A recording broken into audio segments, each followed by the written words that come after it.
89 ਤੱਕ ਸਿਸਟਮ ਬਦਲ ਗਿਆ, ਕਿਉਂਕਿ ਉਸ ਤੋਂ ਬਾਅਦ 90s ਦੇ ਵਿੱਚ ਮਤੇ ਤਾਂ ਹੁੰਦੇ ਰਹੇ, ਲੇਕਿਨ ਜਿਹੜਾ ਹੈ ਉਹ ਅਮਰੀਕਾ ਦਾ ਕੋਈ ਇੰਟਰਸਟ ਨਹੀਂ ਸੀਗਾ ਕਿ ਵੀ ਉਹਨਾਂ ਨੇ ਹੁਣ ਕੋਈ ਦੇਸ਼ਾਂ ਮੁਲਕਾਂ ਨੂੰ ਤੋੜਨਾ ਹੈ ਜਾਂ ਉਹਨਾਂ 'ਚ ਕੋਈ ਕੂਹ ਕਰਾਣੇ ਨੇ ਜਾਂ ਕੋਈ ਤਬਦੀਲੀਆਂ ਕਰਾਣੀਆਂ। 9/11 ਤੋਂ ਬਾਅਦ ਅਮਰੀਕਾ ਬਿਲਕੁਲ ਡਿਫਰੈਂਟ ਹੋ ਗਿਆ, ਕਿਉਂਕਿ 9/11 ਤੋਂ ਬਾਅਦ ਮਿਲੀਟੈਂਟ, ਟੈਰਰਿਸਟ ਔਰ ਫਰੀडम ਫਾਈਟਰ ਇਹ ਇੱਕੋ ਹੀ ਖਾਤੇ ਦੇ ਵਿੱਚ ਆ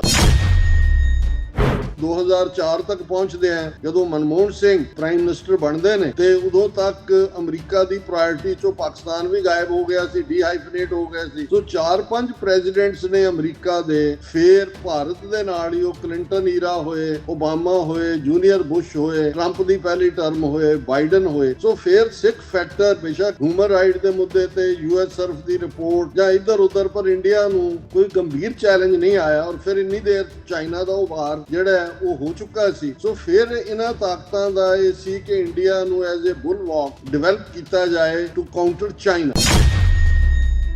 ਕਈ ਵਾਰ ਅਸੀਂ ਕਿਸੇ ਇੱਕ ਧਿਰ ਤੋਂ ਇੰਨੇ ਕੁ ਹੋਪਫੁਲ ਨਾ ਹੋ ਜਾਈਏ ਕਿ ਮੁੜ ਕੇ ਉਨਾ ਹੀ ਲੈਵਲ ਆਫ ਫਰਸਟ੍ਰੇਸ਼ਨ ਵੀ ਹੋਏ।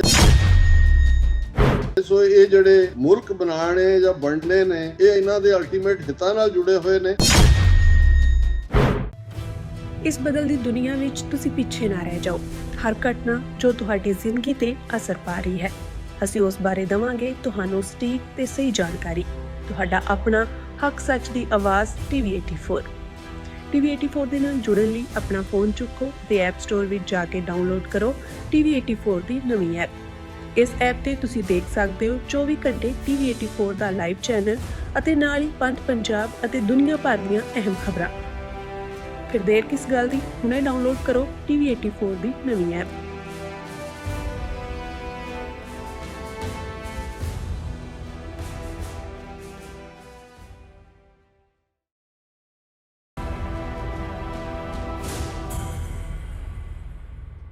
ਜਿਹੜੀ ਅਸੀਂ ਸਿੱਖ ਆਭਾਰ ਦੀ ਗੱਲ ਕੀਤੀ, ਤਾਂ ਅਸੀਂ ਇਹ ਤਾਂ ਦੇਖ ਰਹੇ ਹਾਂ ਵੀ ਪਿਛਲੇ ਸਮੇਂ ਦੇ ਵਿੱਚ ਇਕੱਲਾ ਇਰਾਨ ਹੀ ਨਹੀਂ ਬਲਕਿ ਚਾਈਨਾ ਜਾਂ ਹੋਰ ਵੀ ਕਿੰਨੇ ਮੁਲਕ ਜਿਹੜੇ ਆ ਉਹ ਉਹਨਾਂ ਦੀਆਂ ਜਿਹੜੀਆਂ ਗਤੀਵਿਧੀਆਂ ਨੇ ਦਰਬਾਰ ਸਾਹਿਬ, ਅਕਾਲ ਤਖਤ ਸਾਹਿਬ ਵੱਲ, ਉਹ ਵਧੀਆਂ ਨੇ। ਤੇ ਮਤਲਬ ਜਦੋਂ ਅਸੀਂ ਅੱਜ ਦੇ ਇਸ ਦੌਰ ਨੂੰ ਦੇਖਦੇ ਹਾਂ, ਭਾਈ ਹਰਦੀਪ ਸਿੰਘ ਨਿੱਜਰ ਦੀ ਸ਼ਹਾਦਤ ਤੋਂ ਬਾਅਦ ਜਿਵੇਂ ਦਾ ਗਲੋਬਲ ਮੀਡੀਆ ਨੇ ਖਾਲਿਸਤਾਨ ਨੂੰ ਸਪੇਸ ਦਿੱਤੀ ਆ, ਜਦੋਂ ਅਸੀਂ 1980 ਦੇ 90 ਦਾ ਸਮਾਂ ਦੇਖਦੇ ਹਾਂ, ਉਦੋਂ ਜਦੋਂ ਮੂਵਮੈਂਟ ਹਥਿਆਰਬੰਦ ਸੰਘਰਸ਼ ਪੀਕ ਤੇ ਸੀ, ਮਤਲਬ ਉਸ ਸਮੇਂ ਦਾ ਤੇ ਅੱਜ ਦਾ ਜੇ ਕੰਪੈਰੀਜ਼ਨ ਕਰਨਾ ਹੋਵੇ ਤਾਂ ਜਿਹੜੀ ਗਲੋਬਲ ਪਾਵਰਸ ਦੀ ਇੰਗੇਜਮੈਂਟ ਆ ਸਿੱਖਾਂ ਦੇ ਨਾਲ, ਸਿੱਖ ਨੇਸ਼ਨ ਦੇ ਨਾਲ, ਉਹਦੇ 'ਚ ਤੁਸੀਂ ਕਿੰਨਾ ਕੁ ਫਰਕ ਦੇਖ ਰਹੇ ਹੋ? ਉਦੋਂ ਵੀ ਏਦਾਂ ਤਾਕਤਾਂ ਜਿਹੜੀਆਂ ਉਹ ਇੰਗੇਜ ਹੋ ਰਹੀਆਂ ਸੀ ਜਾਂ ਉਦੋਂ ਘੱਟ ਸੀ? ਹੁਣ ਤੁਹਾਨੂੰ ਲੱਗ ਰਿਹਾ ਕਿ ਵੱਧ ਜਿਹੜਾ ਇੰਟਰਸਟ ਆ ਉਹ ਸਿੱਖ ਕੇਸ ਦੇ ਵਿੱਚ, ਸਿੱਖਾਂ ਦੇ ਵਿੱਚ ਇੱਕ ਧਿਰ ਵਜੋਂ ਜਿਹੜਾ ਆ ਦੁਨੀਆ ਦਾ ਉਹ ਨਜ਼ਰ ਆ ਰਿਹਾ ਹੈ? ਦੇਖੋ, ਪਹਿਲਾਂ ਜੇ ਡਿਪਲੋਮੈਟਿਕ ਮੈਚੁਰਿਟੀ ਦੀ ਗੱਲ ਕਰਨੀ ਹੋਏ ਤਾਂ ਸਾਡੇ ਸਾਹਮਣੇ ਸਾਡਾ ਆਪਣਾ 18ਵੀਂ ਸਦੀ ਦਾ ਇਤਿਹਾਸ ਹੈ। ਦੋ ਘਟਨਾਵਾਂ ਵੱਲ ਮੈਂ ਜ਼ਰੂਰ ਇਸ਼ਾਰਾ ਕਰਾਂਗਾ। ਅਦੀਨਾ ਬੇਗ, ਹੁਣ ਬਹੁਤ ਵਾਰ ਜਿਹੜਾ ਦੁਆਬੇ ਦੇ ਵਿੱਚ ਲੰਬਾ ਵਕਤ ਜਿਹੜਾ ਅਦੀਨਾ ਬੇਗ ਇੱਕ ਪਾਵਰ ਦੇ ਤੌਰ ਤੇ ਉੱਭਰਿਆ, ਔਰ ਕਿਉਂਕਿ ਲਾਹੌਰ ਸੂਬੇ ਨੂੰ ਜਦੋਂ ਅਫਗਾਨਾਂ ਨੇ ਆਪਣੇ ਰਾਜ ਦਾ ਹਿੱਸਾ ਬਣਾ ਲਿਆ, ਮੁਗਲ ਰਾਜ ਦਿੱਲੀ ਨਾਲੋਂ ਤੋੜ ਕੇ, ਤੇ ਗਵਰਨਰ ਉਹਨਾਂ ਦਾ ਮੁਕਰਰ ਹੁੰਦਾ ਸੀ। ਇੱਕ ਸਟੇਜ ਤੇ ਸਿੱਖਾਂ ਨੇ ਈਵਨ ਅਦੀਨਾ ਬੇਗ ਨੂੰ ਗਵਰਨਰ ਬਣਾਉਣ ਦਾ ਪ੍ਰੋਮਿਸ ਕਰਕੇ ਉਹਦੇ ਨਾਲ ਵੀ ਸਮਝੌਤਾ ਕੀਤਾ, ਕਿਉਂਕਿ ਸਿੱਖਾਂ ਨੂੰ ਇਹ ਸੀ ਕਿ ਵੀ ਇਹਨਾਂ ਤੋਂ, ਅਫਗਾਨਾਂ ਤੋਂ ਜਾਨ ਛਡਾਓ, ਮੁਗਲਾਂ ਤੋਂ ਤਾਂ ਛੁੱਟੀ ਹੈ। ਔਰ ਅਦੀਨਾ ਬੇਗ ਤੋਂ ਬਾਅਦ ਜਿਹੜਾ ਉਹਨੂੰ ਜਿਹੜਾ ਉਹਦੀ ਕੁਦਰਤੀ ਮੌਤ ਹੋਈ ਔਰ ਸਿੱਖਾਂ ਨੇ ਆਪਣੀ ਤਾਕਤ ਨੂੰ ਐਨਹਾਂਸ ਕੀਤਾ। ਸੈਕੰਡਲੀ, ਜਦੋਂ ਅਸੀਂ ਨਿਊਟਰਲ ਰਹਿਣ ਦੀ ਗੱਲ ਕਰਦੇ ਪੰਜਾਬ ਦੇ ਉੱਤੇ, ਕਿਉਂਕਿ ਇੱਕ ਤਾਂ ਮੁਗਲਿਆ ਔਰ ਅਫਗਾਨ ਸਲਤਨਤ ਇਹਨਾਂ ਦਾ ਸੀ ਕਿ ਵੀ ਉਹਨਾਂ ਦਾ ਹਿੱਸਾ ਹੈ ਕਿ ਉਹਨਾਂ ਦਾ ਹਿੱਸਾ ਹੈ। ਫਿਰ ਜਿਹੜੀ ਸਿੱਖ, ਓਬਵੀਅਸਲੀ ਪੰਜਾਬ ਦੌਲਤ ਯਾਹੀ ਤੇ ਸਿੱਖ ਖਾਹੇ, ਦੱਖਣੀ ਪੱਛਮੀ ਕਿਮ ਲੈ ਜਾਹੇ।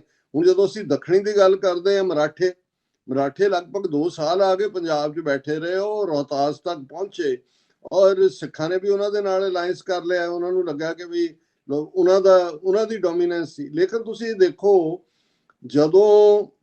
ਜਦੋਂ ਅਸੀਂ ਅਫਗਾਨਾਂ ਔਰ ਮਰਾਠਿਆਂ ਦਾ ਪਾਣੀਪਤ ਦੇ ਮੈਦਾਨ ਦੇ ਵਿੱਚ ਟਕਰਾਅ ਦੇਖਦੇ ਹਾਂ, ਸਿੱਖ ਫੈਕਟਰ ਉੱਥੇ ਹੀ ਮੌਜੂਦ ਸੀ, ਪਰ ਉਹਨਾਂ ਨੂੰ ਇਹ ਨਜ਼ਰ ਆ ਰਿਹਾ ਸੀ ਕਿ ਵੀ ਇਹ ਮਰਾਠੇ ਵੀ ਪੰਜਾਬ ਦੇ ਉੱਤੇ ਕਾਬਜ਼ ਆਪਣਾ ਉਹਨੂੰ ਪ੍ਰੋਵਿੰਸ ਬਣਾਇਆ ਹੋਇਆ ਇਹਨਾਂ ਨੇ, ਅਫਗਾਨ ਵੀ ਬਣਾਇਆ ਹੋਇਆ, ਤੇ ਇਹਨਾਂ ਨੂੰ ਘੁਲ ਲੈਣ ਦਿਓ ਆਪਸ 'ਚ। ਇੱਕ ਧਿਰ ਜਿਹੜੀ ਹੈ ਮਾਈਨਸ ਹੋਏਗੀ ਤੇ ਅਸੀਂ ਜਿਹੜਾ ਸਾਡਾ ਦਾਅਵਾ ਮਜ਼ਬੂਤ ਹੋਏਗਾ। ਔਰ ਇਹ ਤੁਸੀਂ ਦੇਖੋ ਵੀ ਉਹਦੇ 'ਚ ਇਹ ਠੀਕ ਹੈ ਵੀ ਜਦੋਂ ਅਬਦਾਲੀ ਫਿਰ ਮਰਾਠਾ ਔਰਤਾਂ ਨੂੰ ਬੰਦੀ ਬਣਾ ਕੇ ਅਗਵਾ ਕਰਕੇ ਲਿਜਾ ਰਿਹਾ ਸੀ, ਉਦੋਂ ਸਿੱਖਾਂ ਨੇ ਇੰਟਰਵੀਨ ਕੀਤਾ ਜੱਸਾ ਸਿੰਘ ਆਹਲੂਵਾਲੀਆ ਦੀ ਕਮਾਂਡ ਥੱਲੇ, ਔਰ ਉਹਨਾਂ ਨੂੰ ਛੁਡਾ ਕੇ ਘਰੋਂ ਘਰੀ ਪਹੁੰਚਾਇਆ। ਲੇਕਿਨ ਉਸ ਜੰਗ ਦੇ ਵਿੱਚ ਸਿੱਖ ਸ਼ਾਮਲ ਨਹੀਂ ਹੋਏ ਕਿਉਂਕਿ ਇਹ ਪੋਲੀਟੀਕਲ ਮੈਚੁਰਿਟੀ ਸੀ ਕਿ ਵੀ ਇਹਦੇ 'ਚ ਤੁਹਾਡਾ ਕੋਈ ਸਟੇਕ ਨਹੀਂ ਹੈ।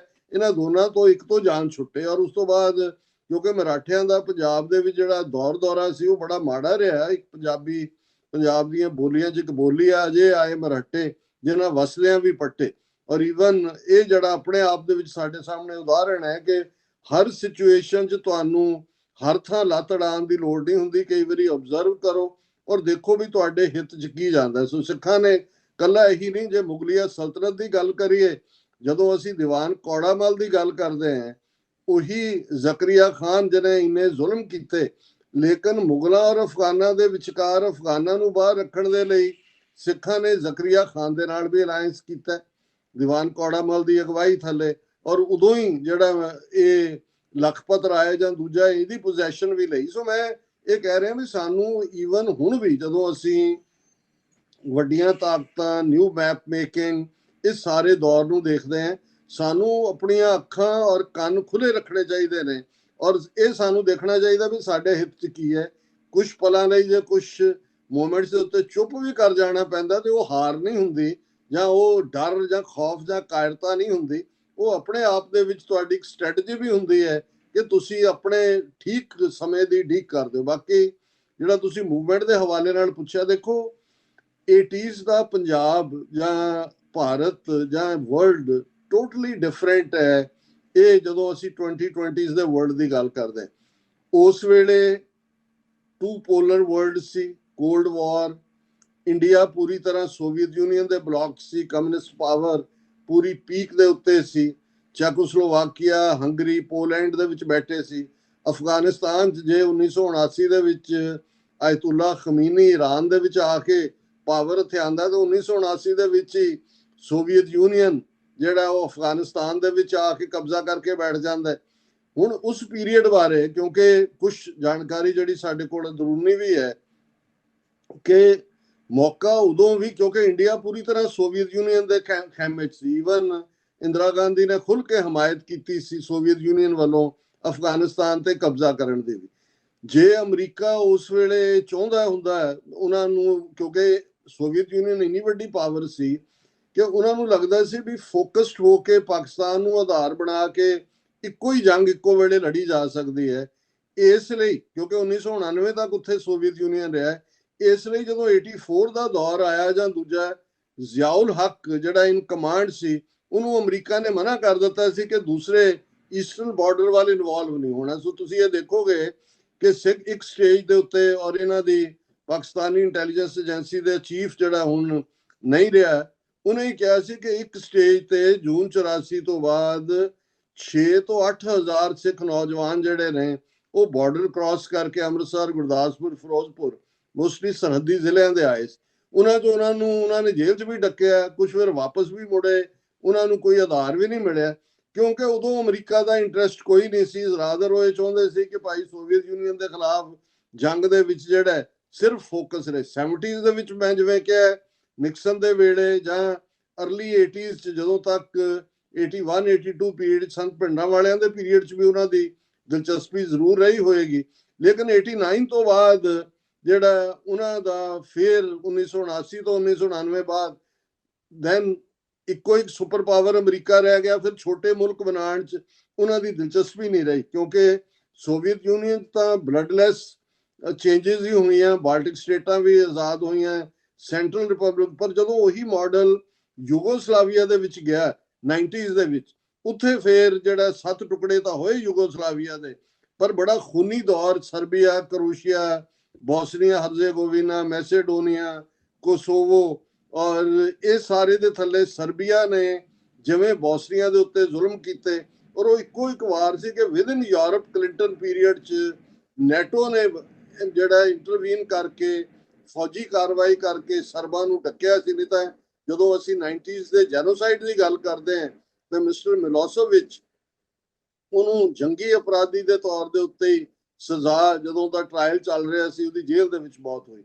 ਸੋ ਅਸੀਂ ਜਦੋਂ ਅਮਰੀਕਾ ਵੱਲ ਦੇਖਦੇ ਹਾਂ, ਲੇਟ 80s ਦੇ ਵਿੱਚ ਜਦੋਂ ਮੈਂ ਵੀ ਅਮਰੀਕਾ ਆਉਣ ਦਾ ਫੈਸਲਾ ਕੀਤਾ, ਇਹ ਕੋਈ ਜਿਹੜਾ ਸਡਨ ਲਿਆ ਫੈਸਲਾ ਨਹੀਂ ਸੀਗਾ। ਇਸ ਦੌਰ ਨੂੰ ਦੇਖਦੇ ਹਾਂ ਕਿ ਉਦੋਂ ਅਮਰੀਕਾ ਐਜ਼ ਏ ਹੋਪ ਸੀ ਕਿ ਇੰਡੀਆ ਪੂਰੀ ਤਰ੍ਹਾਂ ਸੋਵੀਅਤ ਯੂਨੀਅਨ ਦੇ ਬਲੌਕ 'ਚ ਹੈ, ਔਰ ਸਿੱਖ ਇੰਟਰਸਟ, ਸਿੱਖ ਵੈਲਿਊ ਸਿਸਟਮ, ਔਰ ਭਾਵੇਂ ਉਦੋਂ ਅਜੇ ਸਿੱਖਾਂ ਦੀ ਆਬਾਦੀ ਬਹੁਤ ਜ਼ਿਆਦਾ ਨਹੀਂ ਸੀ, ਬਹੁਤੇ 80s ਦੇ ਵਿੱਚ ਪੋਲੀਟੀਕਲ ਅਸਾਈਲਮ ਵਾਲੇ ਲੋਕ ਆਏ, ਲੇਕਿਨ 89 ਤੱਕ ਸਿਸਟਮ ਬਦਲ ਗਿਆ, ਕਿਉਂਕਿ ਉਸ ਤੋਂ ਬਾਅਦ 90s ਦੇ ਵਿੱਚ ਮਤੇ ਤਾਂ ਹੁੰਦੇ ਰਹੇ, ਲੇਕਿਨ ਜਿਹੜਾ ਉਹ ਅਮਰੀਕਾ ਦਾ ਕੋਈ ਇੰਟਰਸਟ ਨਹੀਂ ਸੀਗਾ ਕਿ ਵੀ ਉਹਨਾਂ ਨੇ ਹੁਣ ਕੋਈ ਦੇਸ਼ਾਂ ਮੁਲਕਾਂ ਨੂੰ ਤੋੜਨਾ ਹੈ ਜਾਂ ਉਹਨਾਂ 'ਚ ਕੋਈ ਕੂ ਕਰਾਣੇ ਨੇ ਜਾਂ ਕੋਈ ਤਬਦੀਲੀਆਂ ਕਰਾਣੀਆਂ ਨੇ। 9/11 ਤੋਂ ਬਾਅਦ ਦਾ ਅਮਰੀਕਾ ਬਿਲਕੁਲ ਡਿਫਰੈਂਟ ਹੋ ਗਿਆ, ਕਿਉਂਕਿ 9/11 ਤੋਂ ਬਾਅਦ ਮਿਲੀਟੈਂਟ, ਟੈਰਰਿਸਟ ਔਰ ਫਰੀडम ਫਾਈਟਰ ਇਹ ਇੱਕੋ ਹੀ ਖਾਤੇ ਦੇ ਵਿੱਚ ਆ ਗਏ। ਜੇ ਸਿੱਖਾਂ ਦੀ ਪੋਲੀਟੀਕਲ ਮੈਚਿਓਰਿਟੀ ਦੀ ਗੱਲ ਕਰੀਏ, ਉਦੋਂ 80s ਦੇ ਵਿੱਚ ਅਮਰੀਕਾ ਦੇ ਵਿੱਚ ਜਿਹੜੀ ਬਹੁਤ ਸ਼ਾਨਦਾਰ lobby within UN Congress, doctor Gurmeet Singh Aulakh, ਜਾਂ ਉਸ ਤੋਂ ਪਹਿਲਾਂ ਗੰਗਾ ਸਿੰਘ ਢਿੱਲੋਂ, ਜਿਨ੍ਹਾਂ ਨੇ ਪਾਕਿਸਤਾਨ 'ਚ ਗੁਰਦੁਆਰਿਆਂ ਦੇ ਉੱਤੇ ਕੰਮ ਕੀਤਾ, ਲੇਕਿਨ 9/11 ਤੋਂ ਬਾਅਦ ਈਵਨ ਇਹ ਉਹਨਾਂ ਨੂੰ ਵੀ ਲੱਗਾ ਕਿ ਬਈ ਹੁਣ ਇਹ ਜਿਹੜੀ ਸੈਪਰੇਟ ਨੇਸ਼ਨ ਵਾਲੀ ਗੱਲ ਦੇ ਉੱਤੇ ਉਨੀ ਦਿਲਚਸਪੀ ਨਹੀਂ ਹੈ। ਔਰ ਇੰਡੀਆ ਨੇ ਵੀ ਫਿਰ ਪੂਰੀ ਤਬਦੀਲੀ 2004 ਤੱਕ ਪਹੁੰਚਦੇ ਆ, ਜਦੋਂ ਮਨਮੋਹਨ ਸਿੰਘ ਪ੍ਰਾਈਮ ਮਿਨਿਸਟਰ ਬਣਦੇ ਨੇ, ਤੇ ਉਦੋਂ ਤੱਕ ਅਮਰੀਕਾ ਦੀ ਪ੍ਰਾਇੋਰਟੀ ਚੋਂ ਪਾਕਿਸਤਾਨ ਵੀ ਗਾਇਬ ਹੋ ਗਿਆ ਸੀ, ਡੀਹਾਈਫਨੇਟ ਹੋ ਗਿਆ ਸੀ। ਸੋ 4-5 ਪ੍ਰੈਜ਼ੀਡੈਂਟਸ ਨੇ ਅਮਰੀਕਾ ਦੇ, ਫਿਰ ਭਾਰਤ ਦੇ ਨਾਲ ਹੀ ਉਹ ਕਲਿੰਟਨ ਈਰਾ ਹੋਏ, ਓਬਾਮਾ ਹੋਏ, ਜੂਨੀਅਰ ਬੁਸ਼ ਹੋਏ, ਟਰੰਪ ਦੀ ਪਹਿਲੀ ਟਰਮ ਹੋਏ, ਬਾਈਡਨ ਹੋਏ। ਸੋ ਫਿਰ ਸਿੱਖ ਫੈਕਟਰ ਬੇਸ਼ੱਕ ਹਿਊਮਨ ਰਾਈਟ ਦੇ ਮੁੱਦੇ ਤੇ, US ਸਰਫ ਦੀ ਰਿਪੋਰਟ ਜਾਂ ਇੱਧਰ ਉੱਧਰ, ਪਰ ਇੰਡੀਆ ਨੂੰ ਕੋਈ ਗੰਭੀਰ ਚੈਲੰਜ ਨਹੀਂ ਆਇਆ। ਔਰ ਫਿਰ ਇੰਨੀ ਦੇਰ ਚਾਈਨਾ ਦਾ ਉਭਾਰ ਜਿਹੜਾ ਉਹ ਹੋ ਚੁੱਕਾ ਸੀ। ਸੋ ਫਿਰ ਇਹਨਾਂ ਤਾਕਤਾਂ ਦਾ ਇਹ ਸੀ ਕਿ ਇੰਡੀਆ ਨੂੰ ਐਜ਼ ਏ ਬੁਲਵਾਕ ਡਿਵੈਲਪ ਕੀਤਾ ਜਾਏ ਟੂ ਕਾਊਂਟਰ ਚਾਈਨਾ। ਸੋ ਇਹ ਵੀ ਇੱਕ ਆਪਣੇ ਆਪ ਦੇ ਵਿੱਚ ਰੀਜ਼ਨ ਬਣਿਆ ਕਿ ਵੀ ਕੋਈ ਵੀ ਜਿਹੜੀ ਹਿਊਮਨ ਰਾਈਟਸ ਵਾਇਲੇਸ਼ਨ ਦੀ ਗੱਲ ਸੀ, ਈਵਨ ਅਸੀਂ ਕਸ਼ਮੀਰ ਦੇ ਹਵਾਲੇ ਨਾਲ ਦੇਖ ਸਕਦੇ ਹਾਂ ਕਿ 5 ਅਗਸਤ 2019 ਨੂੰ ਜਦੋਂ ਪ੍ਰੈਜ਼ੀਡੈਂਟ ਟਰੰਪ ਦੀ ਪਹਿਲੀ ਟਰਮ ਸੀ, ਆਰਟੀਕਲ 370 35A ਸੂਬੇ ਦਾ ਵਜੂਦ ਖਤਮ ਕਰ ਦੇਣਾ, ਔਰ ਕੋਈ ਪ੍ਰੋਟੈਸਟਿਕ ਸਟੇਟਮੈਂਟ ਤੱਕ ਵੀ ਨਹੀਂ ਆਈ ਅਮਰੀਕਾ ਤੋਂ, ਜਦੋਂ ਕਿ ਇਹ UN ਸਿਕਿਉਰਿਟੀ ਕਾਉਂਸਲ ਦਾ ਜਿਹੜਾ ਇਸ਼ੂ ਸੀ। ਮੈਂ ਇਸ ਲਈ ਕਹਿਣਾ ਚਾਹੁੰਦਾ ਵੀ ਕਈ ਵਾਰ ਅਸੀਂ ਕਿਸੇ ਇੱਕ ਧਿਰ ਤੋਂ ਇੰਨੇ ਕੁ ਹੋਪਫੁਲ ਨਾ ਹੋ ਜਾਈਏ ਕਿ ਮੁੜ ਕੇ ਉਨਾ ਹੀ ਲੈਵਲ ਆਫ ਫਰਸਟ੍ਰੇਸ਼ਨ ਵੀ ਹੋਏ। ਸੋ ਇਹ ਜਿਹੜੇ ਮੁਲਕ ਬਣਾਉਣੇ ਜਾਂ ਬਣਨੇ ਨੇ, ਇਹ ਇਹਨਾਂ ਦੇ ਅਲਟੀਮੇਟ ਹਿੱਤਾਂ ਨਾਲ ਜੁੜੇ ਹੋਏ ਨੇ। ਹੁਣ ਕਿਉਂਕਿ ਨਵਾਂ ਵਰਲਡ ਆਰਡਰ ਚੱਲ ਰਿਹਾ ਹੈ, ਸਿੱਖ ਫੈਕਟਰ, ਜੇ ਅਸੀਂ ਇਸਲਾਮਿਕ ਵਰਲਡ ਵੀ ਦੇਖਾਂਗੇ, ਹਾਲਾਂ ਉਹਨਾਂ ਦੀ ਕੋਈ ਇੱਕ ਬਲੌਕ ਨਹੀਂ ਬਣਿਆ ਹੋਇਆ ਉਹਨਾਂ ਦਾ। ਇੱਕ ਪਾਸੇ ਜੇ ਈਰਾਨ ਹੈ, ਦੂਜੇ ਪਾਸੇ ਜਿਹੜੀਆਂ 8 ਗਲਫ ਮੁਲਕ ਨੇ ਉਹ ਵੀ ਇਸਲਾਮਿਕ ਨੇ, ਉਹ ਵੀ ਇਸਲਾਮਿਕ ਨੇ। ਇੱਕ ਇਜ਼ਰਾਈਲ ਦੇ ਨਾਲ ਰਲ ਕੇ ਸਾਊਦੀ ਅਰੇਬੀਆ ਔਰ UAE ਚੱਲ ਰਿਹਾ, ਇਧਰ ਦੂਸਰੇ ਚੱਲ ਰਹੇ ਨੇ। ਸੋ ਇਹਨਾਂ ਸਾਰਿਆਂ ਦੇ ਵਿੱਚ ਇਹਦੇ 'ਚ ਕੋਈ ਸ਼ੱਕ ਨਹੀਂ ਹੈ ਕਿ ਸਾਡੀ ਸਟ੍ਰੈਟੇਜਿਕ ਲੋਕੇਸ਼ਨ ਮੋਰਾਕੋ ਤੋਂ ਇਸਲਾਮਿਕ ਜਿਹੜਾ ਵੇਵ ਚੱਲਦੀ ਹੈ ਔਰ ਵਾਘਾ ਤੱਕ ਆ ਕੇ ਮੁੱਕਦੀ ਹੈ। ਜਮਨਾ ਪਾਰ ਭਾਰਤ ਬਾਰੇ ਇੱਕ ਗੱਲ ਬਿਲਕੁਲ ਕਲੀਅਰ ਹੋ ਗਈ, ਉਹ ਬੁਲਵਾਕ ਪਾਲਿਸੀ ਵੀ ਓਵਰ ਹੋ ਗਈ, ਜਦੋਂ ਇਹ ਕਿਹਾ ਜਾਂਦਾ ਇਹਨਾਂ ਦਾ ਕਿ ਇੰਡੀਆ ਇਜ਼ ਮੋਸਟ ਇਰਰਿਲਾਇਬਲ ਚ ਉਹਨਾਂ ਨੇ ਉਹਨਾਂ ਦਾ ਮਿਲਟਰੀ ਮਾਈਟ ਵੀ ਦੇਖ ਲਿਆ। 2020 ਚ ਡਿਊਰਿੰਗ ਦਾ ਗਲਵਾਨ ਵੈਲੀ ਚਾਈਨਾ ਤੋਂ ਜੁੱਤੀਆਂ ਖਾਧੀਆਂ, ਔਰ ਫਿਰ ਆਪਰੇਸ਼ਨ ਸੰਦੂਰ ਸੋ ਕਾਲਡ ਇਹਨਾਂ ਦਾ ਹੀ ਦਿੱਤਾ ਨਾਂ ਹੈ, ਮਈ ਦੇ ਵਿੱਚ ਪਿਛਲੇ ਮਹੀਨੇ ਜਿਹੜਾ 7, 8, 9, 10 ਮਈ ਨੂੰ 4 ਰੋਜ਼ਾ ਮਿਸਲ ਡਰੋਨ ਵਾਰਫੇਅਰ ਹੋਈ, ਉਹਦੇ ਚ ਪਾਕਿਸਤਾਨ ਤੋਂ ਵੀ ਜੁੱਤੀਆਂ ਖਾਧੀਆਂ। ਸੋ ਇਸ ਸਾਰੇ ਦੇ ਚੱਲਦਿਆਂ ਮੈਂ ਸਮਝਦਾ ਵੀ ਸਿੱਖਾਂ ਦੀ ਡਾਇਸਪੋਰਾ ਚ ਪ੍ਰੈਜ਼ੈਂਸ, ਸਾਡਾ ਆਪੋ ਆਪਣੇ ਢੰਗ ਨਾਲ ਇੱਕ ਆਪਣੀ ਹੋਂਦ ਨੂੰ ਜਿਤਾਣਾ ਵੀ। ਪੰਜਾਬ ਦੇ ਵਿੱਚ ਇਹਦੇ ਬਾਵਜੂਦ ਬਹੁਤ ਸਾਰੇ ਰੰਗ ਆਏ ਨੇ, ਪੋਲੀਟੀਕਲ ਪਾਰਟੀਆਂ ਕੌਣ ਆਈਆਂ ਕੌਣ ਗਈਆਂ, ਪਰ ਸਿੱਖ ਫੈਕਟਰ ਜਿਹੜਾ ਉਹ ਪੂਰੀ ਤਰ੍ਹਾਂ ਮੌਜੂਦ ਹੈ। ਦੁਨੀਆ ਨੇ ਔਰ ਅਮਰੀਕਾ ਨੇ ਵੀ ਖਾਸ ਤੌਰ ਤੇ ਜਿਹੜੀ ਕਿਸਾਨ ਮੂਵਮੈਂਟ ਆਲਮੋਸਟ 18-19 ਮਹੀਨੇ ਚੱਲੀ, ਉਹਨੂੰ ਕਲੋਜ਼ਲੀ ਮੋਨੀਟਰ ਕੀਤਾ ਹੈ ਕਿ ਕਿਵੇਂ ਸਿੱਖ ਕਿਸਾਨੀ ਨੇ, ਜਿਹਨੂੰ ਸਿੱਖ ਡਾਇਸਪੋਰਾ ਦੀ ਹਮਾਇਤ ਸੀ, ਇੰਡੀਅਨ ਮਾਈਟ ਨੂੰ ਝੁਕਣ ਤੇ ਮਜਬੂਰ ਕੀਤਾ। ਸੋ ਮੈਂ ਸਮਝਦਾ ਹਾਂ ਵੀ ਇਹ ਜਿਵੇਂ ਤੁਸੀਂ ਕਿਹਾ ਕਿ ਕਰਤਾਰਪੁਰ ਸਾਹਿਬ ਕੋਰੀਡੋਰ ਖੁੱਲਦਾ ਹੈ, UN ਦਾ ਸੈਕਟਰੀ ਜਨਰਲ ਉੱਥੇ ਪਹੁੰਚ ਜਾਂਦਾ, ਉਹਨੂੰ ਕੋਰੀਡੋਰ ਆਫ ਲਵ ਕਹਿੰਦਾ ਹੈ। ਚਾਈਨਾ ਦਾ ambassador with wife Darbar Sahib ਵੀ ਜਾਂਦਾ ਹੈ। ਹੁਣ ਗੁਰੂ ਨਾਨਕ ਪਾਤਸ਼ਾਹ ਦੇ ਪ੍ਰਕਾਸ਼ ਪੁਰਬ ਮੌਕੇ ਉਹਨਾਂ ਦਾ ਜਿਹੜਾ ਪੂਰੇ ਦਾ ਪੂਰਾ ਕੌਂਸੂਲੇਟ ਸਟਾਫ ਜਿਹੜਾ ਹੈ ਉਹ ਜਾ ਕੇ ਗੁਰਦੁਆਰਾ ਸਾਹਿਬ ਬੈਠਾ ਹੋਇਆ ਹੈ ਨਨਕਾਣਾ ਸਾਹਿਬ। ਔਰ ਹੁਣ ਜੇ ਈਰਾਨ ਦਾ ਵੀ ਜਿਹੜਾ ਇਸ ਲੈਵਲ ਦੀ ਰਿਪਰੈਜ਼ੈਂਟੇਸ਼ਨ ਹੈ ਆਪਣੇ ਲੈਵਲ ਤੇ, ਸੋ ਮੈਨੂੰ ਇਹ ਲੱਗਦਾ ਹੈ ਕਿ ਵੀ ਇਹ ਵਰਲਡ ਪਾਵਰਸ ਦੇ ਵਿੱਚ ਸਾਡੀ ਹੋਂਦ ਹੈ। ਪਰ ਜੇ ਮੈਂ ਇਹ ਕਹਾਂ ਕਿ ਜੀ ਅਸੀਂ ਕੋਈ ਬਹੁਤ ਸਿਆਣੇ ਹੋ ਗਏ ਡਿਪਲੋਮੈਟਿਕਲੀ ਜਾਂ ਦੂਜੇ, ਉਦੋਂ ਵੀ 80s 'ਚ ਵੀ ਹਾਲਾਂਕਿ ਕੁਛ ਸਾਡੇ ਜਿਵੇਂ ਫੈਡਰੇਸ਼ਨ ਦੀਆਂ ਫੈਕਸ਼ਨ ਸੀ ਜਿਨ੍ਹਾਂ ਨੇ ਅਸਾਮ ਤੱਕ ਜਾ ਕੇ ਪਹੁੰਚ ਕੀਤੀ ਸੀ, ਉਸ ਵੇਲੇ ਜਿਹੜੇ ਅਸਾਮ ਦੇ ਵਿੱਚ ਚੱਲ ਰਿਹਾ ਸੰਘਰਸ਼ ਸੀ, ਉਹਨਾਂ ਨੂੰ ਲੱਗਦਾ ਸੀ ਵੀ ਇਹਨੂੰ ਅਸੀਂ ਆਲ ਇੰਡੀਆ ਲੈਵਲ ਦੇ ਉੱਤੇ ਜਿਹੜੀਆਂ ਸਫਰਿੰਗ ਧਿਰਾਂ ਨੇ ਉਹਨਾਂ ਦਾ ਕੋਈ ਮੁਹਾਜ਼ ਬਣਾਈਏ, ਪਰ ਉਹਦਾ ਫਿਰ ਫੋਲੋ ਅਪ ਨਹੀਂ ਹੁੰਦਾ। ਸੋ ਇਸੇ ਤਰ੍ਹਾਂ ਅਸੀਂ ਇੱਥੇ ਕੋਸ਼ਿਸ਼ ਸਾਡੀ ਕਸ਼ਮੀਰੀਆਂ ਦੇ ਨਾਲ ਵੀ ਜਿਹੜੀ ਹੈ ਉਹਨੂੰ ਸਾਂਝਾ ਦੀ ਰਹੀ ਹੈ, ਜਾਂ ਕਿਸੇ ਸਟੇਜ ਤੇ ਥੋੜੀ ਬਹੁਤ ਨਾਗਿਆਂ ਦੇ ਨਾਲ ਵੀ ਸੀ। ਲੇਕਿਨ ਇਸ ਵੇਲੇ ਸਾਡਾ ਆਪਣਾ ਫੈਕਟਰ, ਸਿੱਖ ਫੈਕਟਰ, ਮੈਂ ਸਮਝਦਾ ਵੀ ਉਸ ਨੂੰ ਉਭਾਰਨ ਦੀ ਲੋੜ ਹੈ। ਔਰ ਮੋਰ ਡਿਪਲੋਮੈਟਿਕ ਲੈਵਲ ਤੇ ਵੀ ਸਾਡਾ ਜਿਹੜਾ ਉਹ ਥੋੜਾ ਬਹੁਤ ਪੋਜ਼ਿਟਿਵ ਭਾਵੇਂ ਅਸੀਂ ਕਹਿ ਸਕੀਏ, ਪਰ ਜੇ ਕਹੀਏ ਕਿ ਜੀ ਕੋਈ ਮਾਰਕਡ ਅਸੀਂ ਇੰਪ੍ਰਿੰਟ ਛੱਡਿਆ ਜਿਹੜਾ 80s ਨਹੀਂ ਸੀ ਤੇ ਹੁਣ ਸਾਡੇ ਆ ਕੋਈ ਡਿਪਲੋਮੈਟਿਕ ਇੰਪ੍ਰਿੰਟ ਹੈ, ਇਹ ਮੈਂ ਸਮਝਦਾ ਵੀ ਅਤਕਥ ਨਹੀਂ ਹੋਏਗਾ ਇਹ ਬਿਆਨ। ਬਿਲਕੁਲ ਜੀ। ਤੇ ਚਲੋ ਡਾਕਟਰ ਸਾਹਿਬ, ਇਹ ਅਸੀਂ ਕਹਿ ਸਕਦੇ ਕਿ ਇੱਕ ਚੈਲੰਜ ਆ ਸਿੱਖਾਂ ਦੇ ਲਈ ਕਿ ਉਹ ਇਹਨਾਂ ਇਸ਼ਾਰਿਆਂ ਨੂੰ ਸਮਝਣ ਕਿ ਜਿਹੜਾ ਗਰਾਊਂਡ ਆ ਉਹ ਜਿਵੇਂ ਅਸੀਂ ਕਹਿੰਦੇ ਜ਼ਮੀਨ ਬੱਤਰ ਹੋ ਰਹੀ ਆ, ਤਾਂ ਉਹਦੇ ਵਿੱਚ ਅੱਗੇ ਫਸਲ ਬੀਜਣੀ ਆ, ਉਹਦੀ ਜਿਹੜੀ ਪਲੈਨਿੰਗ ਕਰਨੀ ਆ ਜਾਂ ਮੈਚਿਓਰਿਟੀ ਲੈ ਕੇ ਆਉਣੀ ਆ, ਉਹਦੇ ਤੇ ਸਿੱਖ ਜਥੇਬੰਦੀਆਂ ਨੂੰ, ਸਿੱਖ ਧਿਰਾਂ ਨੂੰ ਬੜੀ ਤਨਦੇਹੀ ਦੇ ਨਾਲ ਕੰਮ ਜਿਹੜਾ ਆ ਉਹ ਸ਼ੁਰੂ ਕਰਨਾ ਚਾਹੀਦਾ ਆ।